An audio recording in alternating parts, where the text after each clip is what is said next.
नमस्कार, बहुत बहुत स्वागत आपका नादी टीवी पर। मैं हूं आपके साथ पारुल। आज बात करेंगे कब रुकेंगी प्रसूताओं की मौत।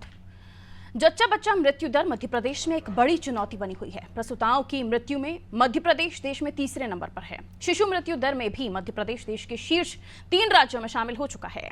विश्व स्वास्थ्य संगठन का कहना है कि जब किसी प्रसूता की मृत्यु हो जाती है तो उसके बच्चे की मौत होने के चांस 88% तक बढ़ जाते हैं। यानी मौत का सामना करने वाली 100 प्रसूताओं के 88 शिशु भी मौत का शिकार हो जाते हैं। मौत का यह आंकड़ा कई दशकों से शर्मनाक बना हुआ है। प्रदेश के शहरी इलाकों को छोड़ दिया जाए तो ग्रामीण इलाकों में किसी महिला का प्रसव उसका पुनर्जन्म ही होता है। प्रसव के दौरान कोई जटिलता पैदा हो जाए तो बचना असंभव हो सकता है। बारिश के मौसम में जब कई जगह सड़क भी नहीं होती और कच्चे रास्ते पर कीचड़ पानी होता है, दूरस्थ ग्रामीण इलाकों में किसी गर्भवती महिला की प्रसव पीड़ा उसकी मौत का कारण भी बन सकती है। करीब 21,000 करोड़ रुपए से ज्यादा के स्वास्थ्य बजट के बावजूद मध्य प्रदेश में यह हालात क्यों हैं, ये जानने की आज कोशिश करेंगे। पहले एक रिपोर्ट आपको दिखा देते हैं, देखिए।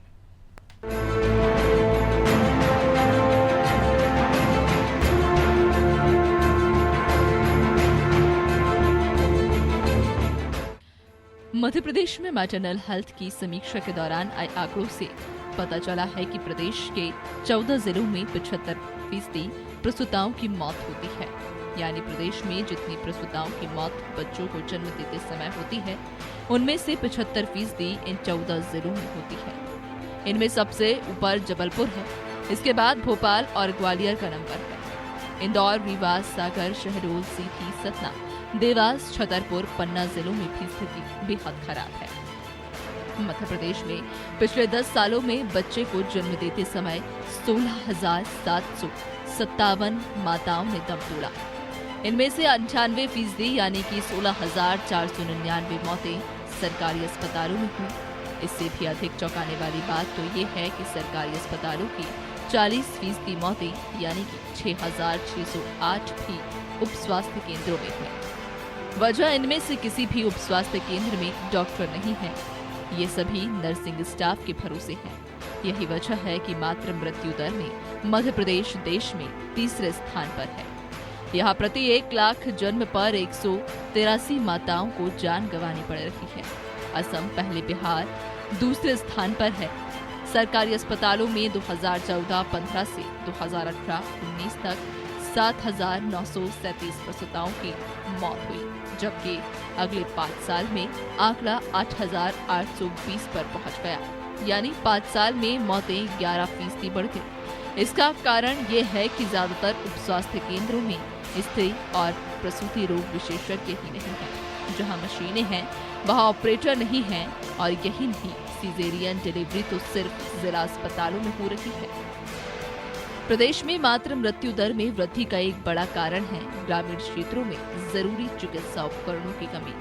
कई जिलों में अल्ट्रासाउंड मशीनें तो उपलब्ध हैं, लेकिन इन्हें चलाने के लिए प्रशिक्षित कर्मचारी नहीं हैं। राजगढ़ जिले के सिविल हॉस्पिटल नरसिंहगढ़ में एक USG मशीन उपलब्ध है, लेकिन इसे चलाने के लिए कर्मचारी नहीं है। निजी केंद्रों से सेवाएं ले रहे हैं। विदिशा के सिविल हॉस्पिटल गंजबासुदा में भी सेवा प्रदाता नहीं है। इंदौर के सिविल हॉस्पिटल मऊ में 2 मशीनें हैं, लेकिन संचालन के लिए कोई विशेषज्ञ नहीं है। उज्जैन के सिविल हॉस्पिटल, वडनगर और अन्य जिलों में भी ऐसी स्थिति है।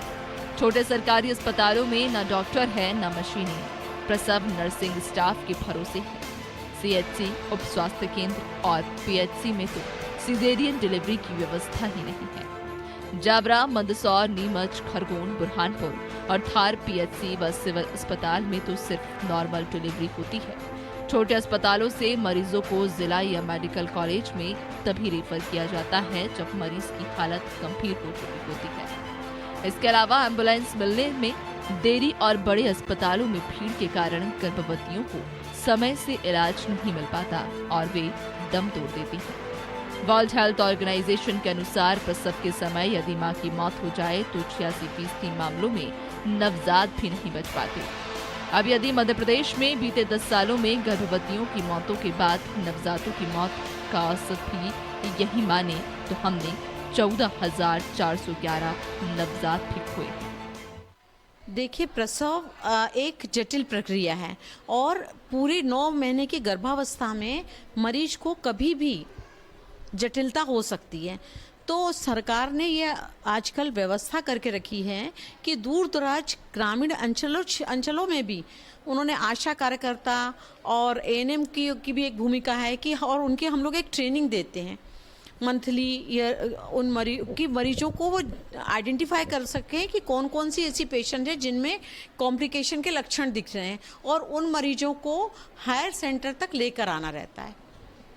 तो हम लोग का काम है कि हम मरीजों को गर्भावस्था में एक तो कंप्लीट चेकअप कराएं, जिसमें उनकी खून की जांच, पेशाब की जांच, sonography, thyroid profile and viral markers, वो प्रथम जो उसके रिपोर्टिंग होती है रजिस्ट्रेशन, दैट इज़ प्रथम तिमाही, पहले 3 महीने में ही उनकी जांचें हो जाएं।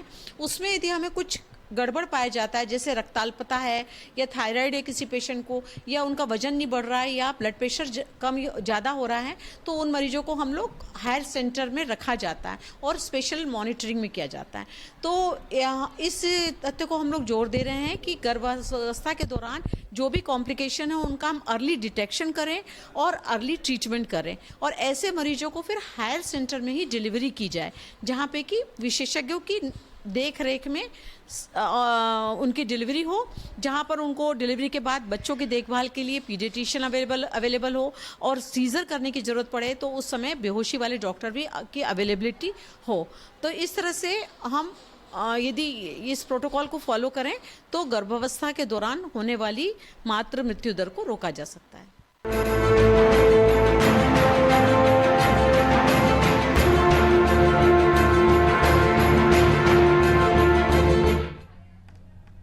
तो मध्य प्रदेश में पिछले 10 सालों में बच्चों को जन्म देते समय 16,757 माँओं की मौत हो गई, और 98 यानी 16,499 मौतें सरकारी अस्पतालों में हुई है। ये चिंता का विषय है। इसके अलावा 40% जो मौतें हुई हैं वो उप स्वास्थ्य केंद्रों में हुई हैं। सबसे ज्यादा आंकड़ा जबलपुर का है, उसके बाद सेकंड नंबर पर भोपाल आ जाता है, उसके बाद ग्वालियर और इंदौर, रीवा, सागर ये भी हैं। लेकिन इस तरह से जो मौतें हो रही हैं उनके पीछे कारण क्या है? वाकई हम अगर देखें शहरी क्षेत्रों के बनस्पत ग्रामीण अंचलों में जो गर्भवती महिलाएं हैं, क्या उन्हें सही पोषण मिलता है? क्या उन्हें सही इलाज मिल रहा है? और अगर इलाज मिल रहा है तो फिर ये मौतें क्यों हो रही हैं? इतना बड़ा आंकड़ा जिसमें हमने कई बार देखा है कि खाट पर कई बार महिला को अस्पताल पहुंचाया जा रहा है क्योंकि सड़कें खराब हैं, एम्बुलेंस समय पर नहीं पहुंच पाती। ऐसे ही कई सारी ऐसी समस्याएं, क्योंकि 9 महीनों की ड्यूरेशन में हर एक मंथ बहुत कीमती होता है, हर एक महीना बहुत कीमती होता है उस महिला के लिए, और उसमें उसे अपनी सेहत का बहुत बेहतर तरीके से ख्याल रखना होता है। न केवल पोषण आहार के साथ साथ समय समय पर तरह तरह की जांचें भी जरूरी हो जाती हैं। इसलिए क्या ये तमाम चीजें उन ग्रामीण अंचलों के उप स्वास्थ्य केंद्रों पर मौजूद है? जवाब नहीं होगा, क्योंकि हमने कई सारी रिपोर्ट्स में देखा है कि वहां सही समय पर डॉक्टर उपलब्ध नहीं होते तो गायनेकोलॉजिस्ट कैसे होंगी। इसलिए स्त्री रोग विशेषज्ञ का भी होना जरूरी है ऐसी जगहों पर, ताकि इन मौतों का आंकड़ा हम रोक सकें। चलिए, हमें और भी जानकारी लेने की जरूरत है, क्योंकि ये बहुत ही महत्वपूर्ण विषय है। क्योंकि अगर मां जन्म देते समय जिनकी मृत्यु हो जा रही है, उनके कई जगहों पर ऐसा भी है कि वो उनके बच्चे भी नहीं बच पाते, यानी नवजात भी नहीं बच पा रहे हैं। चलिए जान लेते हैं, हमारे सहयोगी हमारे साथ अलग अलग जगहों से जुड़ेंगे, उनसे भी जानेंगे। भोपाल से शबाना जुड़ रहे हैं, जबलपुर से सोमनाथ जुड़ रहे हैं, अखिलेश ग्वालियर से जुड़े हैं। सबसे पहले सोमनाथ आपका जिक्र करूंगी, क्योंकि आपसे बात करूंगी क्योंकि जबलपुर का जिक्र हम इसलिए कर रहे हैं। 76 प्रसूताएं यहाँ पर जिन्होंने दम तोड़ा है, और आंकड़ा देखिए तो इन 10 सालों का 16,499, और उनमें भी जबलपुर अव्वल दर्जे पर है। उप स्वास्थ्य केंद्रों में 6,608 मौतें हो चुकी हैं। क्या कारण मानते हैं, क्या बता रहे हैं वहां पे डॉक्टर्स, और जो खास तौर पर वहां पे रहने वाले लोग हैं? महिलाओं के लिए स्त्री रोग विशेषज्ञ उप स्वास्थ्य केंद्रों में, जिले में, ग्रामीण अंचलों में क्या उपलब्ध हैं? और जो जांचें प्रेगनेंसी के दौरान महिलाओं की बहुत जरूरी होती हैं, वो समय समय पर हो पा रही हैं? H&M की हम बात करें तो उनका भी यही आंकड़ा निकलकर सामने आता है कि सही समय पर डॉक्टर्स के पास उन्हें पहुंचाना, उन्हें पोषण आहार उपलब्ध कराना, ये सब लगता है समय पर नहीं हो रहा है। शायद यही वजह है कि आंकड़े इतने बढ़ते चले जा रहे हैं। सोमनाथ, देखिए, बता दें कि जबलपुर की बात की जाए तो अस्पताल तो खोल दिए गए हैं, संजीवनी क्लिनिक भी खोल दिया गया है। बाकी हमारे सहयोगियों को प्लीज म्यूट करने के लिए बोलिए, ताकि वो डिस्टर्बेंस ना हो ऑडियो में। बाकियों को म्यूट करने के लिए बोलिए।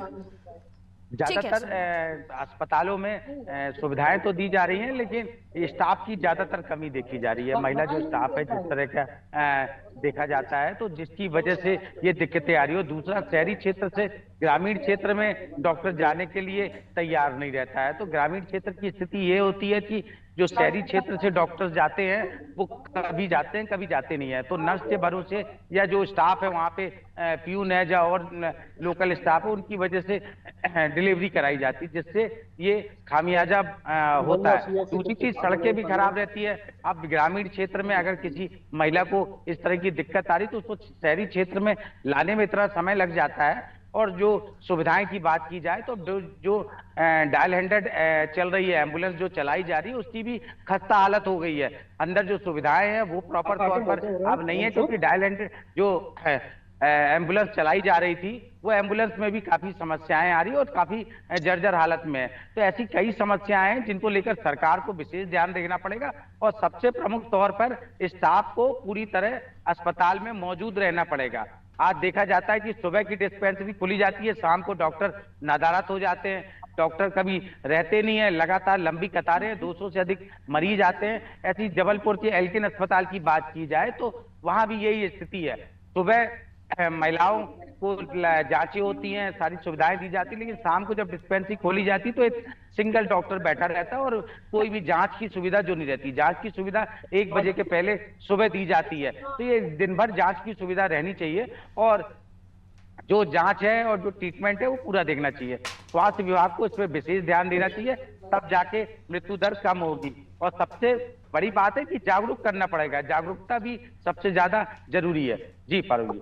बिल्कुल, जागरूकता की भी आवश्यक है, लेकिन अगर क्रिटिकल केस हो तो जैसे आपने जिक्र किया डायल 100 की तो हालत खस्ता है, और ऐसे क्रिटिकल केसेस में महिलाओं को गाड़ी के अंदर भी सुविधाओं की आवश्यकता होती है, जिनमें ऑक्सीजन सिलेंडर्स हैं या एक नर्स का होना आवश्यक हो जाता है। सिर्फ गाड़ी भर से काम नहीं चलेगा, और क्रिटिकल कंडीशंस जब होती हैं तो सी सेक्शन के लिए डॉक्टर्स की अवेलेबिलिटी होना बहुत ज़रूरी है। लेकिन जैसे कि डॉक्टर साहब बता रहे हैं कि ग्रामीण अंचलों में पहुंचना डॉक्टरों का खुद ही वो ना कर देते हैं, मना कर देते हैं, क्योंकि हमारे डॉक्टर्स को भी स्पेशल सुविधाएं शहरी इलाकों की उनकी आदत हो चुकी होगी शायद, ताकि उन्हें तमाम सुविधाएं मिल सकें, लेकिन ग्रामीण अंचलों में उनका जाना ना नकुर वाला होता है। ठीक है, शबाना की तरफ रुक कर रही हूँ। शबाना, भोपाल में बड़े बड़े अस्पताल, सुल्तानिया अस्पताल से लेकर हमीदिया अस्पताल, बड़े बड़े अस्पताल हैं, डॉक्टर्स हैं, लेकिन आंकड़ा भोपाल का ये कहता है कि भोपाल प्रसूताओं की मौत के मामले में दूसरे नंबर पर है। चिंताजनक विषय है, अंदर की कहानी क्या है, क्योंकि यहाँ पर तो सब कुछ है। जी देखिए, बिल्कुल मैं आपको बताना चाहूंगी कि जिस तरीके से प्रसूता की मौत के मामले लगातार सामने और खासकर राजधानी भोपाल में जिस तरीके से मामले सामने आए, आप देखेंगे कहीं न कहीं सवाल इसलिए भी लाजमी हो जाता है, क्योंकि जब राजधानी भोपाल का ये हाल है तो आप सोचिए पूरे प्रदेश का क्या हाल होगा। जिस तरीके से प्रसूता की मौत के मामले लगातार प्रसव के दौरान बढ़ते जा रहे हैं, सवाल इसलिए भी उठना लाजमी है क्योंकि मध्य प्रदेश की राजधानी भोपाल में जहाँ पे स्वास्थ्य मंत्री से लेकर मुख्यमंत्री, इसके अलावा तमाम जो है वो मंत्री मौजूद रहते हैं, ऐसे में यहाँ पे तमाम सुविधाएं रहती है, बड़े बड़े दावे किए जाते हैं, लेकिन देखिए किस तरीके से जो आंकड़े निकलकर सामने आए, दूसरे नंबर पर जो है राजधानी भोपाल है। और इसके अलावा बताया जाता है, अगर आप ग्रामीण अंचलों की बात करें तो ऐसे में वो दूर दराज इलाके रहते हैं, वहाँ पे एम्बुलेंस नहीं पहुंच पाती। ऐसे में सवाल उठना वहां पर लाजमी हो जाता है। जब राजधानी भोपाल में सारी चीजें, सारी सुविधा प्रोवाइड होने के बाद भी, सारे स्वास्थ्य विभाग के बड़े बड़े दावे के बाद भी अगर राजधानी भोपाल आंकड़ों में दूसरे नंबर पे आता है तो सवाल उठना लाजमी हो जाता है। ऐसे में सबसे बड़ा सवाल ये भी है कि यहाँ पे डॉक्टरों की जो कमी लगातार देखने को मिल रही है वो सामने निकल कर आ रहा है। कहीं ना कहीं डॉक्टरों की कमी है, और जो प्रसव के दौरान उपकरण की जरूरत पड़ती है उसकी कमी की वजह से जो है ऐसी घटनाक्रम होते हैं। हालांकि डॉक्टरों का साफ तौर पर कहना है कि मध्य प्रदेश में स्वास्थ्य विभाग जो है पूरी तरीके से अलर्ट है। प्रसव के दौरान जो मौत के मामले सामने आ रहे हैं, कहीं ना कहीं उसको कम करने के लिए लगातार प्रधानमंत्री के नेतृत्व में जो है वो काम किया जा रहा है। और हर महीने की 9 और 25 तारीख को जो है लगातार जांच की जा रही है, लेकिन इसके बावजूद भी जागरूकता फैलाया जा रहा है। फिर भी कहीं ना कहीं उपकरण की कमी है, डॉक्टर की कमी है, अस्पतालों की कमी है, और जो एम्बुलेंस है उसकी कमी है। फिर हाल जो है वो बेहाल है। लेकिन आप देखेंगे जिस तरीके से मामले सामने आ रहे हैं, सवाल इसलिए भी उठता है क्योंकि राजधानी भोपाल अगर आंकड़ों में दूसरे नंबर पर है तो बाकी जो जिले हैं उनका क्या हाल होगा। कहीं ना कहीं आप ये देखेंगे जिस तरीके से मौत के मामले सामने आ रहे हैं, कहीं ना कहीं महिलाओं को, माताओं को जो है वो जागरूक रहने की जरूरत है, पहले से अलर्ट रहने की जरूरत है। लेकिन राजधानी भोपाल के के डॉक्टरों का साफ तौर पर कहना है कि भोपाल में तो ऐसी कोई कमी नहीं। अगर भोपाल का मामला सामने आया तो कहीं ना कहीं सवाल होता है प्रेस्टीज उसका। राजधानी भोपाल में सरकारी हॉस्पिटल की अगर मैं बात करूं 1250 में, जहां हमने अभी जायजा लिया, वहां पर देखा कि किस तरीके से 6 महीने में फिलहाल ऐसा कोई मामला सामने नहीं आया, लेकिन साल भर में कई मामले सामने आए, तो कहीं ना कहीं सवाल तो उठ रहे हैं। लेकिन जिस तरीके से आंकड़ों में राजधानी भोपाल दूसरे नंबर पे है, वहां पर ऐसा देखने को मिल रहा है कि सुविधाओं की जरूरत है, मूलभूत सुविधाओं जो होनी चाहिए वो होनी चाहिए। ऐसे में महिलाओं को भी सतर्क रहने की जरूरत है और डॉक्टरों की जो कमी है, ऐसे समय पर खान पान का विशेष ध्यान रखना जरूरी हो जाता है।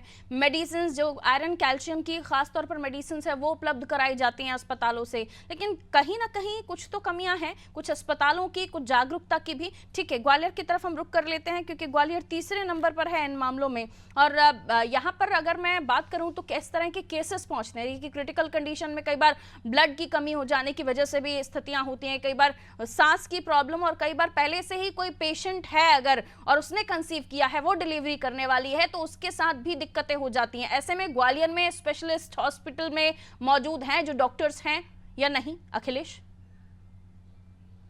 जी पारुल, हम बताना चाहेंगे यहाँ पर जो प्रसव के दौरान जो महिलाएं आती हैं तो यहाँ पर जो डॉक्टर रहते हैं वो रात्रि के समय नादार रहते हैं, तो ऐसे में जो यहाँ नर्स स्टाफ होता है वही डिलीवरी करती है, तो इससे जो प्रसव होता है उसमें परेशानियां आती हैं और कहीं ना कहीं जो नन्हे मासूम बच्चों की मौत होती है, अप्रसूता की मौत होती है। इसमें सबसे ज्यादा यहाँ पर उपकरणों की बात करें तो कई उपकरण जो हैं, जो मशीनें बंद पड़ी हुई हैं, इनके जो यहाँ मशीनिस्ट के जो लोग हैं वो यहाँ पर नहीं आते, तो ऐसे में इन मशीनों का भी बहुत का सामना लोगों को करना पड़ रहा है, क्योंकि यहाँ पर जो डॉक्टर हैं वो डॉक्टर लेट आते हैं और फिर रात्रि में नजर रहते हैं, और जो ग्रामीण अंचल की आती हैं तो वहाँ एम्बुलेंस भी नहीं पहुँच पाती है, तो ऐसे में उनको भी बड़ा परेशानी करना पड़ता है। और कहीं ना कहीं जो जागरूकता है वो बाकियों को म्यूट करने के लिए बोलिए प्लीज, डिस्टर्बेंस होता है। कोई मुर्गा नहीं कटा ना बीच में। आप लोग सभी सहयोगी जुड़े हुए हैं, ध्यान रखिए, आपका ऑडियो ऑन एयर होता है। देखिए अखिलेश, मसला ये भी है कि जो आंकड़े सामने आ रहे हैं, ये उप स्वास्थ्य केंद्रों का भी बड़ा डरावना आंकड़ा है। अगर 16,000 10 साल की मौतों का आंकड़ा है तो 6,000 उप स्वास्थ्य केंद्रों में, और जो आप के ग्वालियर से लगे हुए ग्रामीण अंचल हैं वहां पर उप स्वास्थ्य केंद्रों में डॉक्टर्स भी नहीं होते कई बार, तो जाहिर सी बात है कि जब हॉस्पिटल में डॉक्टर्स ही नहीं होंगे, और खासतौर पर ऐसी स्थिति में तो महिला विशेषज्ञ का होना जरूरी है, स्त्री रोग विशेषज्ञ का होना जरूरी है। डॉक्टर्स ही नहीं होते, स्त्री रोग विशेषज्ञ कहाँ से आएगी? जी, जो ग्रामीण अंचल में उप स्वास्थ्य केंद्र बनाए गए, इसमें जो डॉक्टर होते हैं वो कहीं ना कहीं प्राइवेट अस्पतालों में अपनी सेवाएं दे रहे हैं, इसलिए वो आते नहीं, वहाँ पर नर्स स्टाफ अपना कार्य करता है। जब कोई मामला सामने आ जाता है तो वो बोल देते हैं कि आज हम छुट्टी पे थे। जो अगर पूरे महीने आ रहे, पूरे महीने में 10 या 5 दिन डॉक्टर आते हैं और बाकी दिन अपने प्राइवेट अस्पतालों अपनी सेवाएं दे रहे हैं, वहीं से उनके दलाल लगे हुए हैं, वो सीधे उन प्रसूताओं को सीधे प्राइवेट अस्पताल में ले जाते हैं, उनसे बोल देते हैं कि ये परेशानी है। ग्रामीण अंचल के लोग इतने समझदार नहीं होते हैं, क्योंकि इसलिए वो उनके बहकावे में आ जाते हैं, या तो प्राइवेट अस्पताल में जाने में देरी कर देते हैं, इसलिए या तो प्रसूता की मौत होती है, नन्हे मासूमों की मौत होती है। इसलिए ये आंकड़ों का जो मध्य प्रदेश में जो आंकड़े ये प्रसूता की मौतों के बढ़ रहे हैं, यह भी एक कारण, ये जो समय होता है उस वक्त डिलीवरी के समय और डिलीवरी के बाद भी शिशु की भी देखभाल करना और प्रसूता की भी देखभाल करना, लेकिन कमियां बहुत हैं जिसकी वजह से भी इस तरह की जो आंकड़े हैं वो सामने आ रहे हैं। बहुत शुक्रिया आपका भी अखिलेश। शबाना आप भी जुड़ी हुई थी, शुक्रिया आपका भी। सोमनाथ भी जुड़े हुए थे जबलपुर से, हमारे साथ विशेषज्ञ जुड़े हुए हैं। अब उनसे जरा समझ लेते हैं कि जो आंकड़े आ रहे हैं ये क्या कहानी कह रहे हैं। डॉक्टर मोनिका सिंह गायनेकोलॉजिस्ट हमारे साथ जुड़े। डॉक्टर मोनिका, बहुत बहुत स्वागत करती हूँ आपका। नादी टीवी पर सुन पा रही हैं आप मुझे? नमस्ते, यहाँ मैं सुन पा रही हूँ आपको। डॉक्टर मोनिका, आंकड़े सामने आए हैं 10 साल में मध्य प्रदेश में 16,757 माओं का दम तोड़ देना, और उनके साथ शिशुओं का भी इनमें 80% आंकड़ा है जो WHO की रिपोर्ट कहती है। क्या देखती हैं आप इस तरह की घटनाओं के पीछे, क्यों आखिर जो आंकड़ा है ये इतना वृहद है? हालांकि 10 साल का है लेकिन इसे भी कमतर नहीं आंका जा सकता। देखिए, हम तो जो अभी मिस्टर अखिलेश बोल रहे थे, मैं इसका पूरी तरह से खंडन करती हूँ जी। अगर आपने गवर्नमेंट जॉब में डॉक्टर्स रखे हैं और वो ड्यूटी पे नहीं आ रहे हैं तो आप उनको बर्खास्त करिए, बिल्कुल, आप दूसरे अपॉइंट करिए। वो क्यों सालों साल नौकरी पे हैं? हमारे यहाँ प्राइवेट सेक्टर में तो ऐसे आंकड़े नहीं है। प्राइवेट सेक्टर में तो हम लोग संडे भी मौजूद हैं, मंडे भी मौजूद हैं, हर दिन मौजूद है, दिवाली के दिन भी मौजूद है। यहाँ पे तो आंकड़े ऐसे नहीं, सारे आंकड़े सरकारी अस्पतालों में हैं जहाँ सालों साल से हॉस्पिटल सिस्टर ये स्टाफ जमे हुए हैं। आपको लगता है कि किसी हॉस्पिटल या सामुदायिक स्वास्थ्य केंद्र या प्राथमिक स्वास्थ्य केंद्र पीएचसी सीएचसी के लेवल पे वो डॉक्टर मौजूद नहीं है, तो आप उसको नोटिस दीजिए, उसको हटाइए जॉब से। वैसे भी ज्यादातर अब तो ये सारे संविदा वाले नियुक्ति हैं, आप दूसरे को दीजिए जो उसी क्षेत्र का हो डॉक्टर। बिल्कुल, ये तो एक विकट समस्या है ही सिस्टम की। हाँ। लेकिन इसके अंदर मैं हेल्थ को लेकर भी आपसे डिस्कस करना चाहूंगी। क्या किस तरह के केसेस ज्यादा आ रहे हैं मैम? क्या वाकई बहुत ज्यादा क्रिटिकल केसेस आजकल आने लगे हैं डिलीवरी के? नहीं, ऐसा कुछ नहीं है। पूरे इंडिया में एक समान केसेस आते हैं और सबसे ज्यादा जो मौत का कारण है वो है प्रेगनेंसी में हाइपरटेंशन या एचडीपी, सेकेंड है सेप्सिस मतलब इन्फेक्शन, थर्ड है अनीमिया जैसे खून की कमी जी। इन तीनों केसेस की वजह से मौतें होती हैं और इन मौतों पे पूरी तरह से कंट्रोल कर लिया है 4 प्रदेशों ने साउथ इंडिया के। सबसे ज्यादा तमिलनाडु ने, केरला ने, तेलंगाना ने, आंध्रा ने और कर्नाटका ने। अगर ये लोग 5 स्टेट, इनके हर 1 किलोमीटर पे एम्बुलेंस मिलती है, इनके हर 1 किलोमीटर पे एक कार्यकर्ता मिलता है जो कि प्रसूता को लेके तुरंत टर्शरी सेंटर में जाता है डिलीवरी के लिए। आपके पास पीएचसी में हर तरह की आपके पास दवाई, टेबल, ऑपरेशन की सुविधा उपलब्ध है और उस तरह से उनका डॉक्टर्स और सिस्टर्स का इस तरह से पेमेंट होता है कि वो खुशी खुशी अपना काम करते हैं। यहाँ पे मध्य प्रदेश में इसलिए ये योजना पूरी तरह से फेल है क्योंकि इसमें सरकार भी इतना इंटरेस्ट नहीं ले रही और डॉक्टर भी इंटरेस्ट नहीं ले रहे। जरूरी है कि ग्रामीण क्षेत्र में डॉक्टरों को इतनी सुविधाएं दी जाए, हर चीज की, सैलरी से लेके उनका रहने का, उनका खाने पीने का, उनकी इमरजेंसी ड्यूटीज, उनके लिए वॉशरूम, उनके लिए ड्यूटी रूम, उनके लिए कूलर वगैरह का प्रावधान हो, ओटी अच्छा हो, ब्लड की जो जरूरतें होती है, डिस्पोजेबल आइटम्स, ये फ्री ऑफ कॉस्ट मिले, तब मरीज की सेवा हो पाएगी। अगर गवर्नमेंट ही फैसिलिटी नहीं देगी, वो डॉक्टर अकेले क्या कर लेगा? वो तो डॉक्टर पिटता रहता है। डॉक्टर्स के साथ क्या हुआ कोलकाता में आपको मालूम है? ठीक है मैम। तो ये आपने बताया कि काफी हद तक जो साउथ के स्टेट्स हैं उन्होंने कंट्रोल किया है, उन्होंने भी कोई मैजिकल या फिर कोई जादू की छड़ी तो नहीं घुमाई, उन्होंने भी कुछ चीज़ों का इंतजाम किया ही होगा, तभी आंकड़े कम हुए हैं। लेकिन ये आंकड़े मध्य प्रदेश में भी हो सकते हैं अगर इच्छा शक्ति हो तो, जैसे कि आपने कहा। बहुत शुक्रिया मैम हमारे साथ जुड़ने के लिए। डॉक्टर मोनिका हमारे साथ जुड़ी हुई थी। देखिए, कई बार स्थितियाँ ये होती हैं कि अगर आप प्रसूता हैं, गर्भवती हैं, तो देखिए ज़रूरी होता है कि आप अपनी हेल्थ का ध्यान रखें। ब्लड की कमी होना यानी एनीमिया, उसके अलावा आप हाइपरटेंशन का शिकार हैं, आप थायराइड की प्रॉब्लम से जूझ रही हैं, और भी कोई बीमारी है जो आपको परेशान कर रही है और ऐसे समय पर आपने कंसीव कर लिया है, बच्चे को जन्म देने वाली होती है, तो आप स्पेशल केयर अपनी करें और इस बीच समय समय पर आप अस्पताल में जाएं। देखिए, सिस्टम को सुधारने की बात तो है ही, जैसे सभी कह रहे हैं कि अगर उप स्वास्थ्य केंद्र भी हैं तो उप स्वास्थ्य केंद्रों में व्यवस्थाएं होनी चाहिए डॉक्टर्स के लिए भी, और डॉक्टर्स को जो नेसेसरी चीज़ें चाहिए उनकी भी, जो भी अभी मोनिका जी ने कहा। लेकिन इसके तर ये भी है कि अगर जब तक सिस्टम ठीक नहीं होता तो ऐसा नहीं है ना कि आप अपने आप को मौत के मुंह में डालने की कोशिश करें। आपको भी जागरूक होना पड़ेगा। अगर आपके आसपास इस तरह की सुविधाएं नहीं हैं तो कहीं कोशिश कीजिए कहीं और भी सुविधाएं मिल जाएं। ये तो खैर आपकी जिम्मेदारी है, लेकिन उसके तर प्रशासन की, सिस्टम की, स्वास्थ्य विभाग की भी जिम्मेदारी है कि भारी भरकम बजट होने के बावजूद की भी आपकी जो डायल 100 है वो खटारा पड़ी हुई है। डायल 100 में पर्याप्त व्यवस्थाएं नहीं है, हॉस्पिटल में, उप स्वास्थ्य केंद्रों में पहुंची तो डॉक्टर्स नहीं है। और डॉक्टर मोनिका भी ये कह रही थी अगर डॉक्टर अपने जगह पर नहीं बैठ रहे हैं, वो अपना काम नहीं कर रहे हैं, तो उनको नोटिस दीजिए, उन्हें बर्खास्त कीजिए, और अगर नहीं हो सकता है तो फिर उन्हें सुधारने की तो कोई व्यवस्था हो, पनिशमेंट तो मिले, तब जाके वहां पे स्थितियां सुधरें। क्योंकि कई बार हमने देखा है, कई ऐसी खबर हमने चलाई है जहां डॉक्टर्स मौजूद नहीं होते हैं, जहां उनका काम है, पता चलता है वो अपने प्राइवेट क्लिनिक में अपना पेशेंट्स को देख रहे होते हैं। अगर ऐसी भी चीजें हैं तो उन पर भी सख्ती की आवश्यकता है, और इसलिए क्योंकि स्वास्थ्य हमारा राइट है, संविधान हमें सेहत के लिए, स्वास्थ्य के लिए भी अधिकार देता है, और उसके लिए सरकार को व्यवस्थाएं करनी चाहिए और अच्छी व्यवस्थाएं होनी चाहिए ताकि मौतों का आंकड़ा कम हो। और हर माँ को चाहिए गारंटी उसके जिंदा होने की, उसके शिशु के बेहतर स्वास्थ्य की। दीजिए इजाजत, नमस्कार।